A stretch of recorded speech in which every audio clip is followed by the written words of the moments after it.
എന്നെപ്പോലെയുള്ള കാഴ്ചയില്ലാത്ത വ്യക്തികൾ ഭാവിയിൽ നേരിടാൻ പോകുന്ന ഒരു പ്രശ്നത്തെക്കുറിച്ച് നിങ്ങളോട് ഷെയർ ചെയ്യണം എന്നെനിക്ക് തോന്നി ചങ്ങായിമാരെ.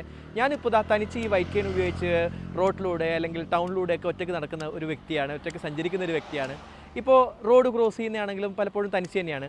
അപ്പോൾ എന്നെപ്പോലുള്ളൊരു വ്യക്തി എന്ന് പറയുന്നത് റോഡ് ക്രോസ് ചെയ്യുന്ന സമയത്ത് ഇതപ്പോൾ പോകുന്ന വാഹനങ്ങളുടെ ശബ്ദം കേട്ടിട്ടാണ്, സൈഡിൽ അപ്പുറത്തപ്പുറത്തൊക്കെ വാഹനങ്ങൾ വരുന്നുണ്ടോ എന്നൊക്കെ ശബ്ദം കേട്ടിട്ടാണ് നമ്മൾ റോഡ് ക്രോസ് ചെയ്യാറ്, റോഡിൻ്റെ സൈഡിലെ കൂടെ നടക്കാറ്.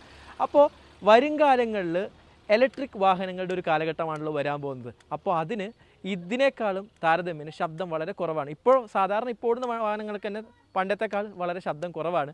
അങ്ങനെയുള്ള സാഹചര്യത്തിൽ എന്നെപ്പോലെയുള്ള ശബ്ദം കേട്ടിട്ട് യാത്ര ചെയ്യുന്ന ഒരു വ്യക്തി എന്ന നിലയിൽ വരുംകാലങ്ങളിൽ എനിക്ക് കുറച്ച് ബുദ്ധിമുട്ടുകൾ വരാൻ സാധ്യതയുണ്ട്. പക്ഷേ ഞാൻ ഒരിക്കലും ഇലക്ട്രിക് വാഹനങ്ങളെ എതിർക്കുന്നതല്ല കേട്ടോ.